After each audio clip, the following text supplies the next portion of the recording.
In 1975, Travis Walton, a logger from Snowflake, Arizona, disappeared without a trace. 5 friends who were with Walton when he vanished swore that he'd been abducted by an alien spacecraft. Each witness passed a lie detector test, telling the same story. The reported abduction is one of the most well-documented claims of an alien encounter on record. Travis Walton's alleged abduction from an Arizona logging camp is now a motion picture titled Fire in the Sky. The dramatic details of Walton's story are unnatural for adaptation to the big screen. But ufologists believe that Walton's experience is more than just a story. They believe it is a true account of alien abduction. We have a saying here, once a contactee or once a witness, it's always so, because it's an event that you will never forget. Are aliens with sinister motives abducting humans for bizarre experimentation? Travis Walton believes that's what happened to him. Sightings took an emotionally scarred Walton and eyewitness Mike Rogers back to the site of the alleged abduction 17 years before.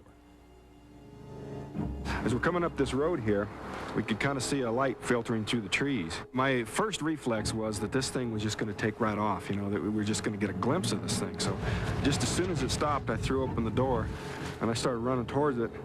And then I realized, you know, this ain't going anywhere. I started to think twice about what I was doing, and as I got closer, I kind of got slower and slower. I turned back around like this, and I could see Walton. He's flying backwards through the air. And when he hit the ground, when I saw that happen, everything was just too much, and I hit the gas, and we were gone. When I regained consciousness, I was in a lot of pain. I saw these creatures. They were small, humanoid looking, you know, like they had 2 arms and 2 legs and 2 eyes, but they had these big bulging heads and these huge eyes.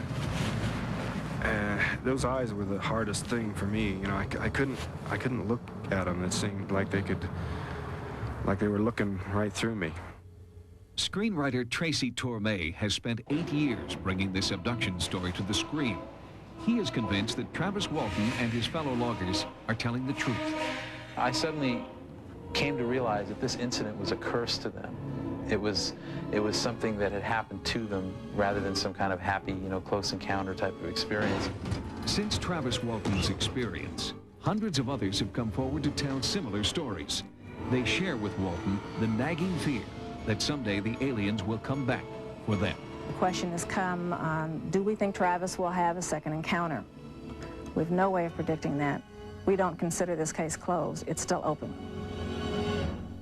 One of the most controversial aspects of the UFO phenomenon and its effect on our society are claims of interaction with UFO occupants and tales of being abducted by aliens. Perhaps the most convincing testimony comes from Travis Walton of Snowflake, Arizona. This was on November 5th, 1975.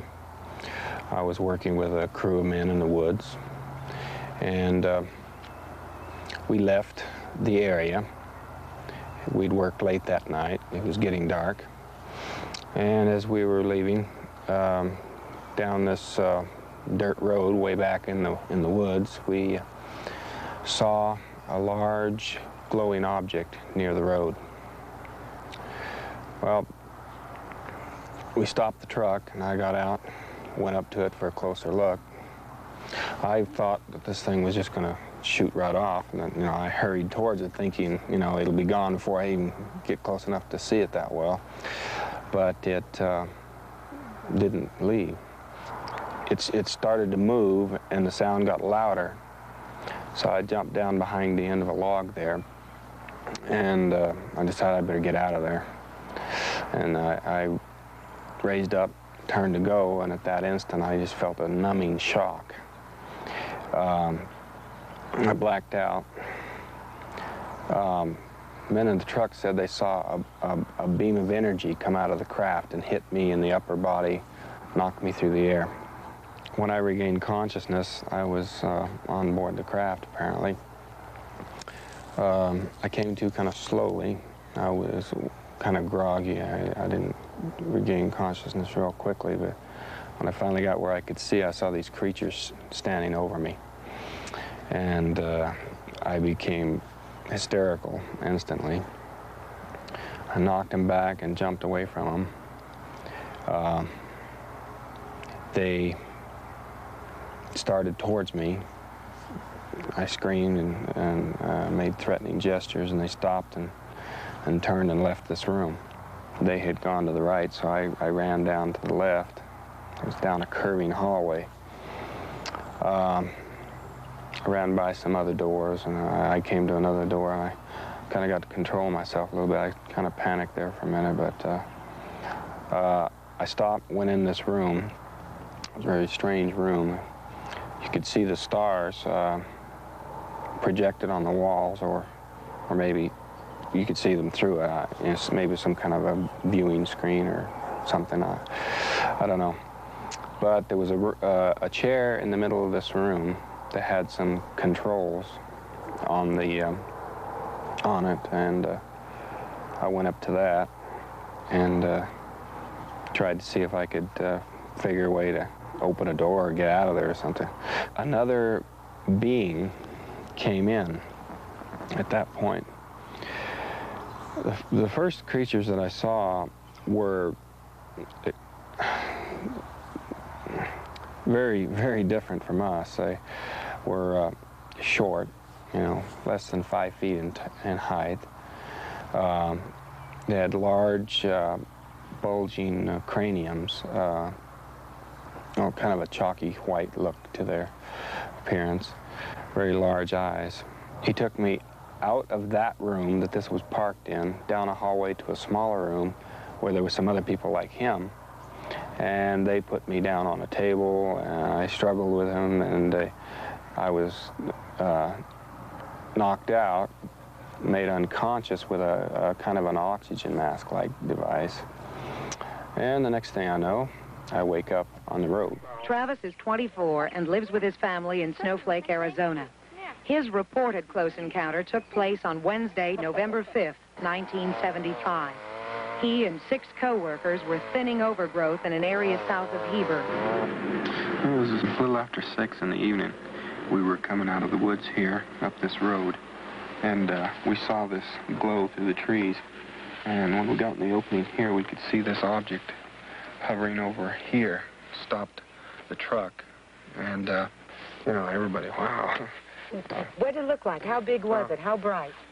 It was about 20 feet, 25 feet in diameter, about 8 or 10 feet thick. It was a disc-shaped object, glowing golden color. The encounter took place in the Sitgreaves National Forest in eastern Arizona, on the edge of the Mogollon Rim. It's a seismically active area with quartz in the bedrock, a suitable condition for luminous displays. I could hear a sound when I got up closer, but it suddenly got louder and started to move in a kind of a wobbling motion, and that scared me, and I decided, you know, I'd better get out of there. And so I raised up to go, and I just felt a numbing shock, a kind of and blacked out. My co-workers, the guys in the truck, said they saw a beam come out of this craft and hit me in the head and the chest and knocked me backward. This painting is one of several done by Travis's crew boss, Mike Rogers, who says he saw the beam strike Travis. It just knocked him backwards through the air, like as if some sort of an explosion had gone off in front of him. It was that dramatic. If you put an object, a foreign object, near it, a person or whatnot, yeah, and it changed the characteristics of the electric magnetic field in the vicinity of this thing, it could give, quote unquote, it would be possible for a discharge to occur. Now that would mean that a portion of the ball became unstable and not the whole ball. After seeing Travis struck, the other crew members did not want to investigate anything. They left the area. The next thing I knew, I was regaining consciousness, apparently inside the craft, and I was in a great deal of pain. I didn't just come to right, snap to. And I discovered these 3 creatures standing over me. I lashed out at them. I was backing away from them, and they came towards me. And I was really hysterical, and I screamed at them to get away from me, and they just stopped at one point there and just turned around and left the room, just all at once. Dr. Persinger is a neurobiologist. He explains Travis's experience this way. The brain works on electronic principles, with the hippocampus being especially sensitive to stimulation. Any abnormal electrical activity, such as a luminous display, could alter memory and possibly result in hallucinations.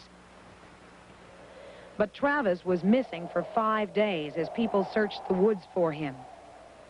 On November 11th, Travis called his brother-in-law from this phone booth. I found myself on the pavement outside of the town of Heber.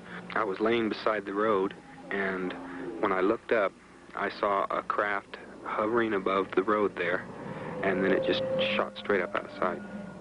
In the 5 days he was missing, Travis remembers only 2 hours, and those, he says, were aboard the spacecraft. Where was he the rest of the time?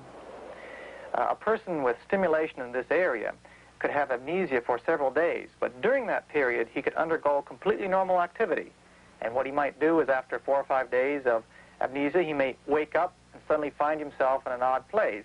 But during the amnesic event, he may have undergone more or less normal kinds of behaviors. He just wouldn't remember it.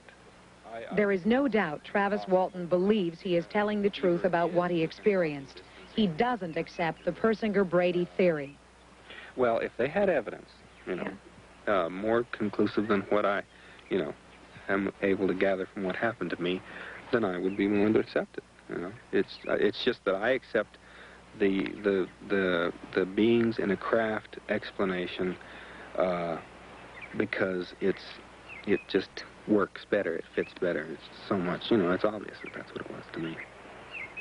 What Dr. Persinger offers is a scientific alternative, a theory which may explain many of these mysterious sightings and encounters.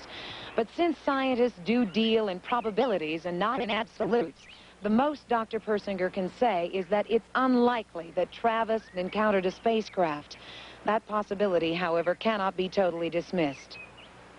Some experts want more proof before they'll totally accept the theory of electrically charged luminous displays.